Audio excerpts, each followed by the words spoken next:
Good evening, dear students.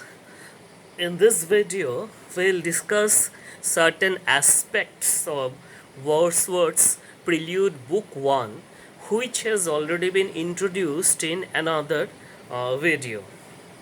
Now, a significant aspect of the Prelude is that while it has dedication to nature as its favorite theme, which is common to all other Wordsworthian poems, it is decidedly autobiographical. In fact, the poem has been given the subtitle of the Prelude or Growth of a Poet's Mind. So we can say that it is a kind of Bildungsroma or even Künstlerroma, which deals with the growth of artists, while Bildungsroma deals with the growth of a protagonist in general, especially from adolescence to adulthood. Künstlerroma is a sub-variety which deals with the growth of an artist's mind. Though these terms apply to novels, we can use it here as well, I think. Now, the very first thing that I would like to tell you is that this is available in three versions as on date.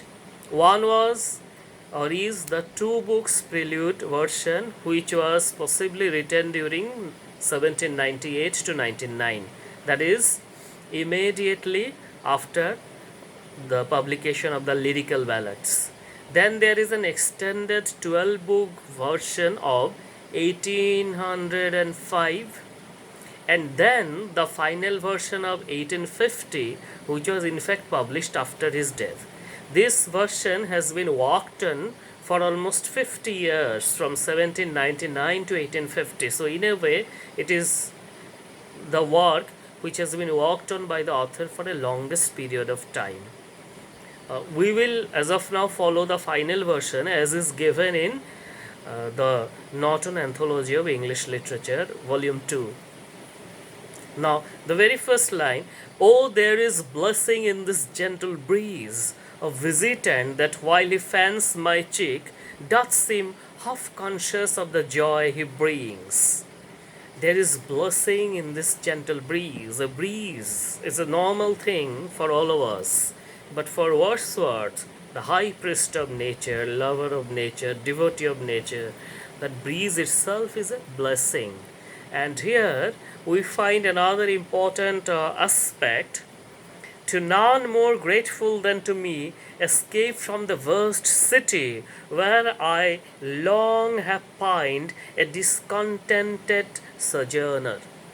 His distaste for the city. It doesn't love, or let alone love, it doesn't like, doesn't tolerate city life.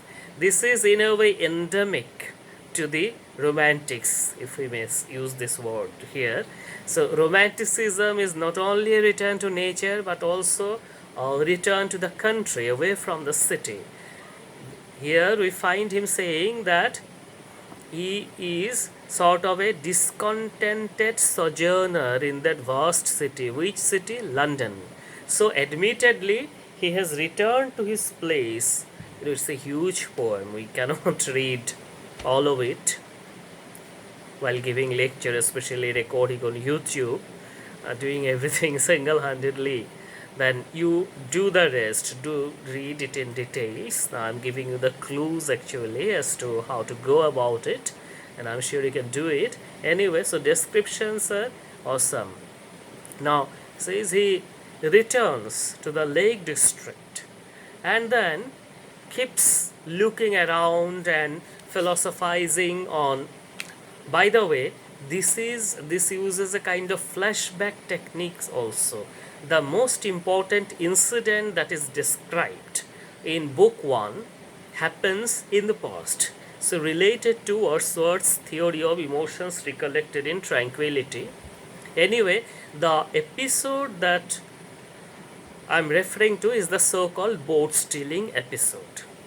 In book 1, he describes how in the Lake District, which is very famous for lakes, one day when he was traveling, I mean moving around alone, he saw a boat tied to a tree floating on the lake. Must belong to someone else, some farmer or the like. He cuts the rope and then takes the boat and starts rowing it. That is the stealing part. But as he was coming away, suddenly he felt that the huge mountain range which was there behind him, you know, starting where the lake ends, it became a person of its own and started chasing him as if it was chastising him for this unholy deed.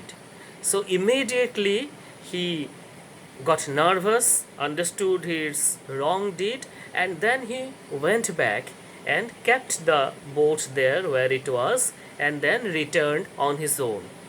And this is how he argues that nature works as an educator, as a teacher, as a moral force. Now, I do not know how many of us will agree to this, that nature in itself can teach us moral values, because so far as our understanding goes, most of our moral values are constructed by humans. But if you apply an extended logic, what are humans? Are they outside nature, out of nature? There is nothing outside nature. Even the things that we term unnatural are also part of the nature. So it is almost the saying, what I am saying is like Derrida's, there is nothing outside the text. So there is nothing outside the nature. So even the moral values, religious values, or ethical values that we have developed, we have inculcated within ourselves, like do not steal, do not kill. So these also finally must be said to have come from nature. So in a way, Wordsworth is right. I am trying to just give one kind of justification. There could be many. These days we talk about opening up of texts. A text doesn't have a particular meaning. I have been saying this in videos after videos. And anyway, but one meaning I have given. So it's up to you. You may agree with Wordsworth, you may disagree with him, but try to feel his passion. So he says, I mean, here this from line 340, I have this habit of quoting lines even in classes. I have avoided it in YouTube, but now this is necessary. Some kind of a profound philosophy is available here. Dust as we are, the immortal spirit grows like harmony in music. There is a dark, inscrutable workmanship that reconciles discordant elements, makes them cling together in one society. So he has a kind of what Coleridge says secondary imagination. Wordsworth believes in some kind of a power, some kind of a purpose behind existence. By the way, there are philosophers and scientists, etc., can be largely divided into two groups: teleological and non-teleological. Those who believe that the universe has a purpose, it is created by God or some power, and we are being, we human beings are being taken towards perfection day by day by those powers, are called teleologists, from telos. Telos means an end. In Greek, end means target. So the universe is a target.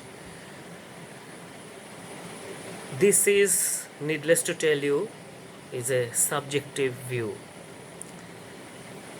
The other people, like Stephen Hawking, for instance, who believe that the universe is just an accident, it has no purpose, life is also an accident. We try to force some meaning in the universe. We are really very insignificant, a speck of dust. Even how much is the size of the earth, or how much even the size of the solar system, which is so primary for us in the entire Milky Way, let alone so many other galaxies. So how do we matter? We hardly matter at all. So it is all an accident. So this kind of people are called non-teleologists. In brief, theists and atheists, though there will be nuances between the two, but anyway. So Wordsworth, now you have understood, is a teleologist, though he doesn't believe in God as such, but more in nature than God. But anyway, kind of bigger system, an overarching system which gives meaning, purpose, and impetus, and not only that, education to our life. Those who believe in that kind of a system, whether God or nature, or even history, if you are a Hegelian, all these are teleologists. So, the immortal spirit, that is the spirit of the universe, that is nature, it is there and it keeps together, puts together so many discordant elements: love, hate, life, death, cruelty, kindness, all kinds of opposites, light, darkness in the world. But there is, in the poetic vision or in the believer's vision, all these things are linked up by nature, by God, such and such. Now, I will just quote a little further. Praise to the end, he says. Praise to the end. That is nature's end. Nature's end is to educate. Thanks to the means which nature designed to employ. This is from line 350 onwards. Designed to employ, whether her fearless visitings or those that came with soft alarm, like heartless lightning, opening the peaceful clouds, or she would use severe interventions. So nature can sometimes teach you mildly, just as those lightning which doesn't hurt anyone's, like heartless lightning above peaceful clouds, opening the peaceful clouds for rain without hurting anyone. Or sometimes the nature may be much more severe. So to a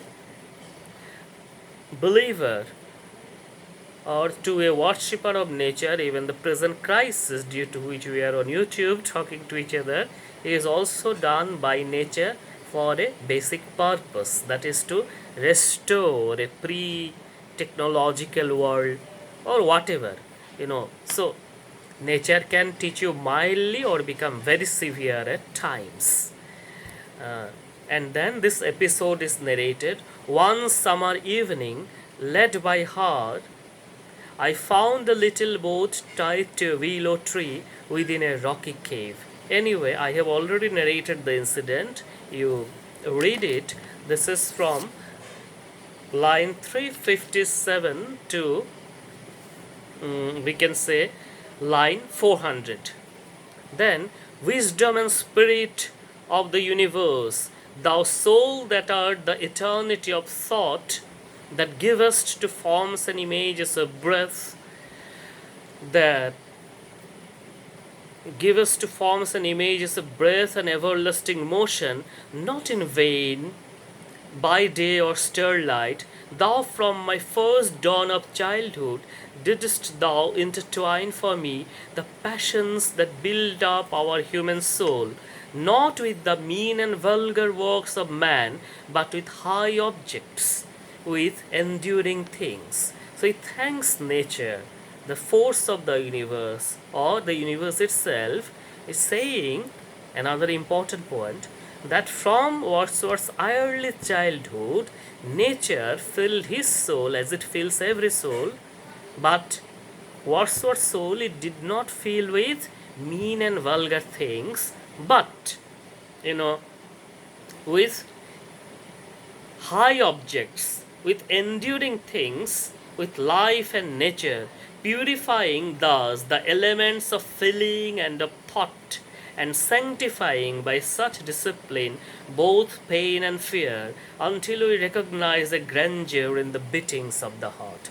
So that is all. That is nature, the force of the universe from his early childhood. Wordsworth's early childhood had, as it were, as Wordsworth believes, chosen him, to have a high destiny. This is common to all believers of different sects, especially religious sects.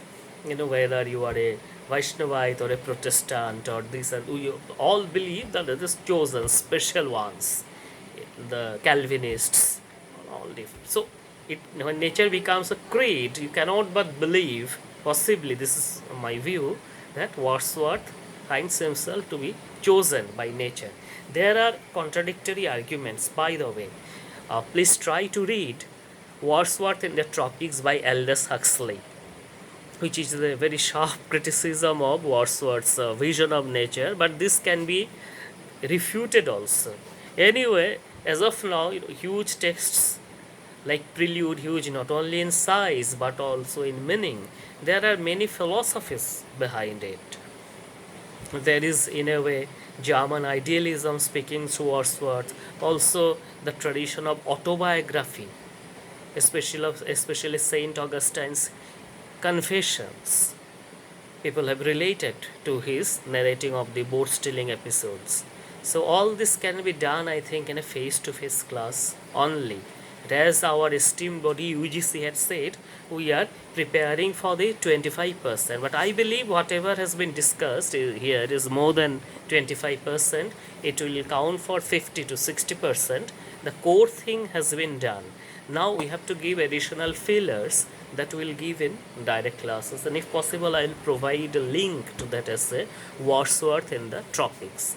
Just a clue, it says all Wordsworth's cuckoo, Aldous Huxley says cuckoo singing, then all those strange fits of passion have I known, and I will dare to tell, but in the lover's ears alone what once to me befell. Lucy poems. All these are meaningful in a benevolent setting of nature, say in a temperate zone or in a cold climate like England. But how can you have these things, for example, in a desert? But that too is nature. So was Wordsworth aware of that? That is Huxley's criticism of Wordsworth. Criticism in the hostile sense. So just to conclude, opposites also should be given. So please read the Prelude now, book 1, and especially the boat stealing episode. That is why on purpose I have given the line numbers also. If you skip other parts, at least from line 356 to 400 and even to 415, you read his philosophy of nature as a moral force. Actually that was the assignment which was given, but generally the system as it is, it's not required that we have to do every text before we give assignments. That has been the system, so that you do some excavations on your own.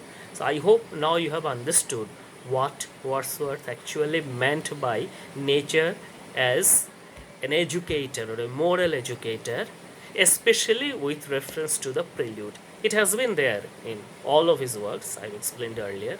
So, and another thing, another interesting insight, psychological critics or psychological criticism rather has also related Wordsworth's identifying nature as his teacher, educator, everything, also because of the fact that he was an orphan kind of.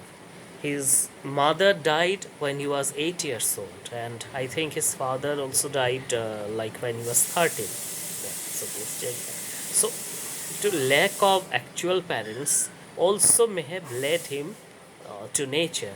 However, I do not think this psychological reading fully correct. It is partially correct because it was not unique to Wordsworth only. There was a collective movement, as you know, the Romantic movement of turning away from industrialization, city life to nature. So this is just another example of even how you can take criticisms or readings on your own, and you can rather reject them or accept them. There is no compulsion in literary reading, as I said in another video called A Validity of Interpretation in Literature. Only you have to keep the dates and times and authors' names, etc. correct. So thank you very much and keep studying.